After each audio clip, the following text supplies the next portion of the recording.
అందరికీ నమస్కారం. అమ్మ మాట అమ్మాయి బాట ఛానల్కి స్వాగతం. మీ ఉపచేతన మనసు యొక్క శక్తి, the power of your subconscious mind. చివరి వరకు వినండి, మధ్యలో స్కిప్ చేయొద్దు, లైక్ చేసి షేర్ చేయండి. మొదలు పెట్టుకుందామా? క్షమించటానికి మీ ఉపచేతనను ఉపయోగించటం ఎలా? జీవితం ఎవరి పట్ల పక్షపాతం చూపించదు. దేవుడే జీవితం. ఈ జీవిత సూత్రం తెలుసుకుంటూ ఉంటే, దీన్ని గురించి ఆలోచిస్తున్న ఈ క్షణాన మనలో ప్రవహిస్తోంది అదే.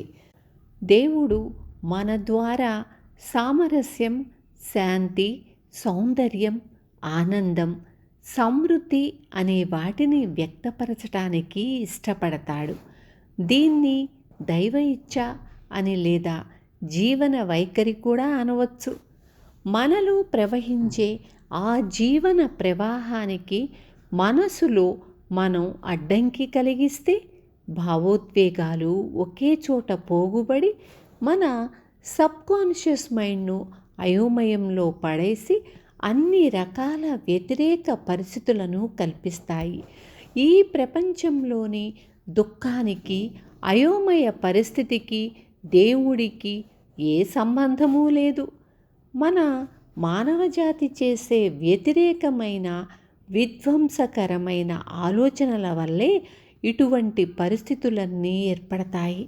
అందుకని మన కష్టాలకు, రోగాలకు దేవుణ్ణి నిందించటం చాలా పెద్ద తప్పు. మనలో చాలామంది ఈ తప్పు చేస్తూ ఉంటాము. నేను మంచిగానే ఉన్నాను, దేవుడు నాకే ఎందుకు ఇన్ని కష్టాలు పెట్టాడు, ఇన్ని బాధలు పెట్టాడు అనుకుంటాం. మన కష్టాలకు, మన బాధలకు మనం మాత్రమే బాధ్యులం, దేవుడు మాత్రం కాదు. చాలామంది పాపాలకు, వ్యాధులకు, కష్టాలకు దేవుణ్ణి తిడుతూ జీవన ప్రవాహానికి మానసికంగా అడ్డంకులను నిర్మించుకోవటం అలవాటు చేసుకుంటారు. ఇంకొందరు తమ శరీరానికి కలిగిన బాధలకు, నొప్పులకి, ప్రియమైన వారి మరణానికి, వ్యక్తిగత విషాదాలకు, ప్రమాదాలకు దేవుణ్ణి నిందిస్తారు. దేవుడి మీద వాళ్లకు కోపం, తమ బాధలకు దేవుడే బాధ్యుడని వాళ్ళ నమ్మకం. అంతేకాని మనం ఏం చేస్తున్నాము, మనం ఎలా చేస్తున్నాము, ఎలా ప్రవర్తిస్తున్నాము ఇతరుల పట్ల అనేది మాత్రం ఆలోచించరు, వెనక్కి తిరిగి చూసుకోరు.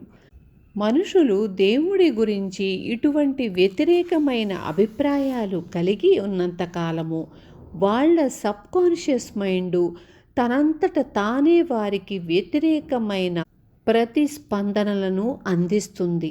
వాస్తవానికి తమని తాము శిక్షించుకుంటున్నారన్న సంగతి వాళ్ళకి తెలియదు. వాళ్ళ సత్యాన్ని గ్రహించాలి, బయటపడే మార్గాన్ని కనుక్కోవాలి. ఇతరులను నిందించటం, ద్వేషించటం, కోపం తెచ్చుకోవటం పూర్తిగా మానేయాలి.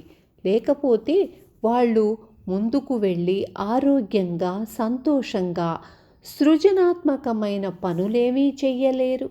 అయితే ఏ నిమిషం వాళ్ళు తమ మనసుల్లోనూ, హృదయాల్లోనూ దేవుణ్ణి ప్రేమమూర్తిగా చూసి, దేవుడు అందరికీ తండ్రి అని, తమను రక్షిస్తాడని, నడిపిస్తాడని, పోషించి బలాన్ని ఇస్తాడని నమ్ముతారో, దేవుడి గురించి లేదా జీవన సూత్రం గురించి ఈ అభిప్రాయాన్ని వాళ్ళ సబ్కాన్షియస్ మైండ్ అంగీకరిస్తుంది.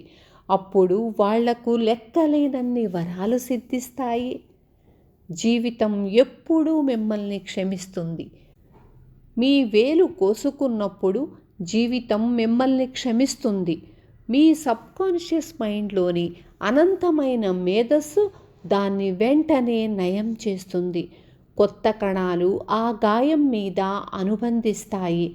కలుషితమైన ఆహారం తిన్నందువలన కూడా మన జీవితం మనల్ని క్షమిస్తుంది.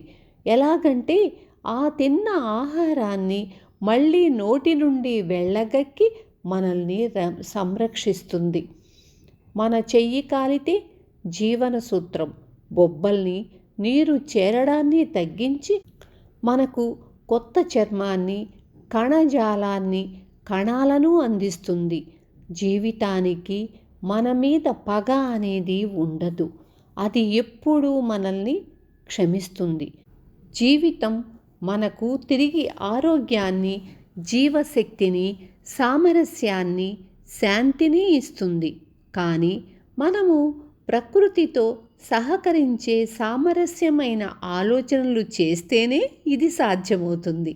వ్యతిరేకమైన, బాధాకరమైన జ్ఞాపకాలు, చేదు అనుభవాలు, చెడు వైఖరి అస్తవ్యస్తం చేసి మనలో జీవన సూత్రం స్వేచ్ఛగా ప్రవహించకుండా అడ్డుపడతాయి. అపరాధ భావాన్ని అతను ఎలా బహిష్కరించాడు? నాకు తెలిసిన ఒక వ్యక్తి ప్రతిరోజు రాత్రి 1 గంట దాకా ఆఫీసులో పనిచేసేవాడు. అతడు ఎప్పుడూ పనిలోనే నిమగ్నుడై ఉండేవాడు. అతను తన భార్య, 2 కొడుకులను ఏమాత్రమూ పట్టించుకునేవాడు కాదు. తను అంత కష్టపడి పనిచేయటం గమనించి తన పై అధికారులు, తోటి ఉద్యోగులు వీపు తట్టి మెచ్చుకుంటారని అతను ఎదురు చూసేవాడు. అలా పనిచేయడం వలన అతనికి రక్తపోటు కూడా వచ్చింది.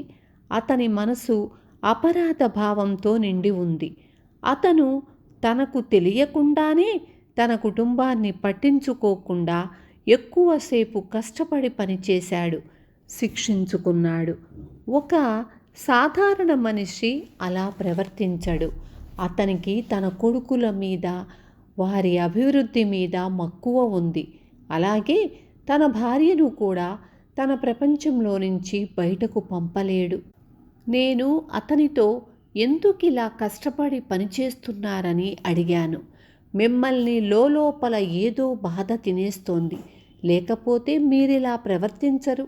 ఏదో నేరానికి మిమ్మల్ని మీరు ఇలా శిక్షించుకుంటున్నారు. మీరు మిమ్మల్ని క్షమించుకోవడం నేర్చుకోవాలి. అతనికి ఒక విధమైన పశ్చాత్తాపం ఉంది. అది తన సోదరుని మీద. దేవుడు అతన్ని శిక్షించడం లేదని నేను వివరించాను. అతని స్వయంగా తనని తాను శిక్షించుకుంటున్నాడు. ఉదాహరణకు, మనం జీవిత నియమాలను దురుపయోగం చేస్తే దానికి తగ్గట్టే కష్టాలు పడతాము. విద్యుత్ ప్రవహిస్తున్న తీగ మీద చెయ్యి పెడితే మనకి షాక్ కొడుతుంది. ప్రకృతి శక్తులు చెడ్డవి కావు. మనం వాటిని ఉపయోగించే విధానమే వాటిని మంచివని, చెడ్డవని నిర్ధారణ చేస్తుంది. విద్యుత్ శక్తి చెడ్డది కాదు. దాన్ని మనం మన ఇంట్లో వెలుతురు నింపేందుకు ఉపయోగిస్తామా, కాలిపోవడానికి ఉపయోగిస్తామా అనే దాన్ని బట్టి ఫలితం ఉంటుంది. ఆ నియమం తెలియకపోవటమే అసలు పాపం. ఇక శిక్ష విషయానికొస్తే, ఆ నియమాన్ని దుర్వినియోగం పరిచే వాళ్లకు లభించే ప్రతిచర్యే శిక్ష. రసాయన శాస్త్ర సిద్ధాంతాలను దుర్వినియోగం చేస్తే మన ఆఫీసు లేక యంత్రశాల పేలిపోవచ్చు. ఒక చెక్క బల్ల మీద చేత్తో గట్టిగా కొడితే మన చేతి నుంచి రక్తం కారవచ్చు. బల్ల యొక్క ఉపయోగం అది కాదు. బల్ల మీద ఆనుకోవడానికో నిలబడడానికో ఉపయోగపడుతుంది. ఈ మనిషి దేవుడు ఎవరినీ నిందించి శిక్షించడని ఒప్పుకున్నాడు. అతడు పడ్డ బాధలన్నింటికీ కారణం అతని ఉపచేతన యొక్క ప్రతిక్రియే. తను వ్యతిరేకమైన, విధ్వంసకరమైన ఆలోచనలకు అది స్పందించిన తీరే. అతడు తన సోదరుని ఒక్కసారి మోసం చేశాడు, కానీ ఇప్పుడు ఆ సోదరుడు లేడు. కానీ అతను ఇంకనూ పశ్చాత్తాపంతో ఉన్నాడు. నేనిప్పుడు అతన్ని అడిగాను, నీవిప్పుడు నీ సోదరుణ్ణి మోసం చేస్తావా? అతను లేదన్నాడు. ఈసారి మీకు సమంజసంగా ఉందా? అతను అవును అన్నాడు. మీరు తిరిగి ఇలాగే చేస్తారా అని అడిగాను. లేదు, అలా చెయ్యను. నేను ఇతరులకు ఎలా జీవించాలన్న విషయంలో తోడ్పడుతున్నాను అన్నాడు. ఇప్పుడు మనం బాగా అర్థం చేసుకోగలము.